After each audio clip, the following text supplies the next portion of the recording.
Hi there YouTubers, and welcome to another video. And for those that don't know, this is my dog Tyke.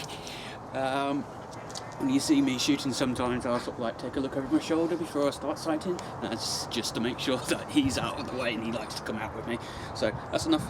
Have a look at the camera. That's enough, Tyke. Okay, off you go. Off you go. Don't lie down. Good boy. Welcome back YouTubers, and first off, before I go any further, thank you so much for all the comments. This channel is new. I'm just starting this and I'm getting a lot of comments saying it's nice to see some good honest reviews. I'm not sponsored by anyone, nobody's giving me the guns, I don't have to sucker up to anyone. So thank you for all the nice comments and reviews, and I'll always keep remembering to check for the comments and reply to them as well with any questions you've got. So please like, subscribe. It does help me, it does help the channel, and maybe able to buy me a couple of tins of pellets to let me continue. So, with that all out of the way, today we're going to talk about a cheap way into air gunning. And by cheap, I mean around the £200 to £250 mark. And we're going to be doing that with the BSA Tactical Lightning XL. I've got the 2.2 version here. It comes in 177. And I believe you can even get it in a 2.5 caliber as well. And like I said, unscoped, you're looking around the cheapest I've seen online is £200. You may even get it cheaper second hand, of course, as well.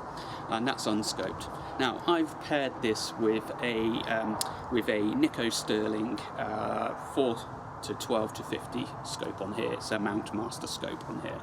I think that was only 40, 50, 60 quid or something like that. I can't remember, it's a long time since I got it. But it's a nice scope that fits this quite well.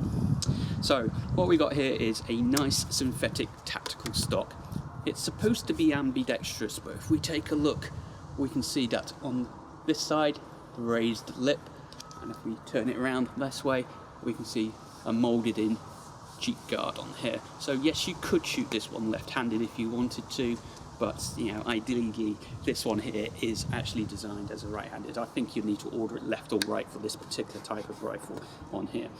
Now you can also get this in beech and walnut stocks as well, but this is the synthetic, nice and rugged, solid. Built into the back is a built-in butt plate, which is aerated, so it's air cushioned on there. It's non-removable. But the nice things in here as well is that we have got built-in swivels. And we have one on the other side as well, so they're all built in. As I say, this is a break barrel rifle, so it's single shot only. To do that, hit the top and then we pull down, we load a pellet, we bring it back up, we make sure the safety's off, we take the shot, and then we repeat the process. Now if you've never had one of these before, this can, after a while, after about 20-30 shots, it sort of does get to your arm a little bit, but you'll get used to that. It's not too bad at all. So we've got some nice anodized finishing on here. Now I've owned this rifle for 3, maybe 4 years now. I've used it quite regularly for backyard plinking, and I've not noticed any problems. The synthetic stock itself is scratched a little bit, and that's just me, bad man handling. There's no stippling or anything on here, but it cleans up quite well. And not a bad little rifle itself in there. So what else have we got on here? Here we have a safety catch, very important. If you've got your first air rifle and you're not used to shooting, it's important you have a safety cap. Now this is a totally manual safety. You can leave it off, you can leave it on, it will not automatically set the safety, and you can switch it on and off as many times as you want, even with the rifle cocked, which is great. So if you're giving this to someone to practice shooting, you can cock the rifle for them, put it on safety, let them shoulder it up, and then reach over, uncock it for them, and then let them take the shot. The trigger itself is quite a hefty trigger, I would say. Now I've been using PCPs for a little bit of time now, and I'd say that this is quite a hefty trigger. It's 2-stage, pull back to take up the tension, and then pull, and the pull on that trigger is actually quite stiff. Now you can adjust that, and I haven't done this, and I'm going to probably play around with it a little bit, but in here is a little screw that we can change the second stage to make it a little bit lighter. But at the end of the day, you've got a big spring in here, and it's a big spring that you're releasing, and you'll feel the kick in it as it goes compared to a PCP. The rail on top of it is what they call a maxi grip rail. And I don't know if you can just make out in there, if we can just bring that in a little bit closer, but there's little bits of rubber in here that help to attach it to the top of the barrel. and then it's a standard dovetail that's 13mm across. And while we're talking about that, the whole rifle itself, I've got a little bit of paper down here, is 37.5 inches full length, just under a metre. The barrel itself is 14.5, so that's from the break itself to the barrel up the top. It's 14.5, and the whole thing weighs unscoped 3 kilograms unscoped. And it actually does feel quite heavy. That's the only thing I don't really like about this. Is I'm used to bullpups now, the weight being central, but this, you do feel the weight. Now I'm balanced there quite nicely, but you can certainly feel the weight across the top on there.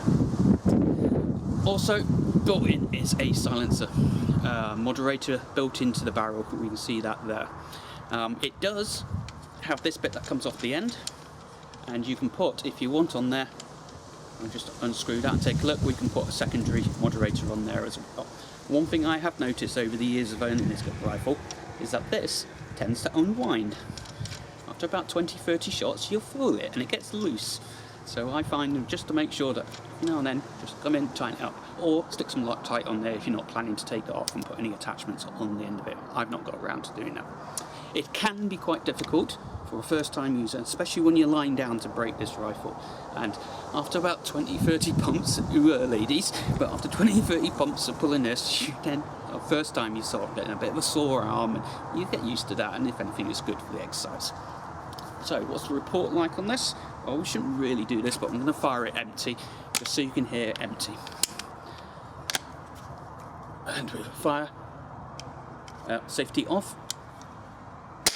And you can hear that is quite a loud report. You are certainly going to hear this in the backyard. I have shot this a couple of times and I've had the neighbour saying, "Are you shooting again, Steve?" And yeah, you can certainly hear this. Now it's a bit quieter with the pellet in, but you'll see, I'll set up when we do some quick test shots with this, and so that you can see and you can hear what the report is like on this. But overall, my impressions with this, for 200 quid, I think at the time it was, my wife actually bought it for me as a present, and at the time I think it's about 350 quid at the time, with a cheap scope on top of it. But overall, long-term impressions, it's a good, fun, plinking, cheap entry into the sport. Match it with a nice little cheap scope on there. Go for the 2.2 or the 0.7 version, 0.177 version. Obviously comes in the UK under 12 foot-pound. And it's a perfect backyard springer, but it will still kill. It will still kill things 25 to 30 to 40 meters if you can get it on target, and it has the same power as the PCP, so not a toy of course, but a nice, good beginner's rifle, and good for those that love springers or fancy a little bit of extra plinking. So what we're going to do is we're going to set up a 25 meter target behind me. We're going to set the cameras up and we'll have a quick go, and we'll do some quick zeroing, and then we'll come back for some final conclusions.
So that's 10 shots. Let's go and see what we got.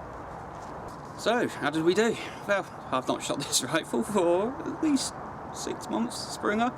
You can see there that compared to my previous videos with the PCPs, you can see definitely there's a kick in there. You know, sort of like somebody just hitting you like that.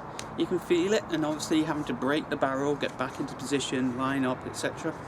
But yeah, that's not too bad. I've got a couple of stray ones up here. This is me. But what I'm looking there at, we're looking about an inch group, 25 meters. I've already shot it, and it's fairly windy-ish today. You can see some of the wind in the background. That's pretty good. That's not bad for a Springer at all. The pellets I was using were Diablo Fields as well, the same as I've used in the previous videos. Let's just grab the tin for you. So those are the pellets I'm using. I found these to be quite reasonable, and to be honest, any quality pellet, as long as you're paying over 8-10 quid a tin, you know, decent quality pellets, check to make sure they're not malformed or anything, generally work very, very well in this rifle. So my overall impressions of this rifle. Personally, I find it a little bit heavy, and that's mainly because I'm shooting bullpups a lot at the moment, and the extra length and the counter lever action here. But it's not overly heavy at all. The brake barrel on it is faultless. It does take a little bit of effort to push down and to bring back up again, and if you've not done that for a long time, after 20, 30, 40 shots, you'll certainly feel it in your arm the next day. Pellets fit nice and snug in here. The modulator, well, as you can tell, it's not exactly whisper quiet, not compared to the bullpup. And most of that noise you can hear is the spring coming forward and releasing the blast of air for the pellets. It is still very noticeable. You can definitely hear that, not like that of the PCP. You can certainly hear that clunk, clunk each time going for. But the actual noise coming out of the end, it's not too bad. So it's not like a gunshot noise. You can certainly, but you know something's definitely going on in your vicinity, and people will know that you're plinking in the backyard with it. It's build quality. I've probably put about 2,000 rounds through this in the last 3 to 4 years, and I've had zero problems, absolutely zero problems with it whatsoever. It is basically a rifle that gets picked up, thrown in its gun sleeve, thrown in the cupboard, and it gets dragged out every now and then when we decide to have a bit of plinking practice and the kids are in the backyard, and it's a nice little rugged beginner's rifle to give to someone with the safety catch that you can just give it to them, cock it for them, get them lying down, give it to them, lean over, pull the safety catch off and allow them to shoot it, and then take it back off them as well. Scope creep, I've had zero scope creep. This is a very good mount system on here, as long as you've got it on there tight. A lot of people say that with the brake barrels, when you break them, if you up and you keep shooting them, that your scope will slowly go off and the vibrations and the judders. With this scope, I've had zero problems with it as well, and I do have it right up against the backstop here to stop any movement of the scope on there, but really, really good, solid construction. And of course, it's BSA. It's a British company. Okay, some of them are made in Spain as well, but yeah, good reputation, good solid barrel. This is, I believe it's a hammer forged barrel in here. Just check my notes. Yeah, it's a cold forged hammer barrel, apparently. I don't know anything about barrels, but apparently it's quite good. But overall, would I recommend it? 200 quid? Yeah, it's a good introduction. It's a good backyard plinker, and as you can tell by those groups, it is more than capable of taking out pigeons and bunnies up to, say, 25, 30, 40 metres. It could probably do it at 50 metres as well, but I would certainly at that stage be looking at getting good headshots, and I would feel more confident with my PCP and my cricket to take headshots at that sort of range, but certainly this is a more than capable short range ratter, pigeon side of things, or bunny if you can get that close to them. So hopefully you like this video review. Like I said, these are hopefully honest reviews about the rifles and about air guns and accessories.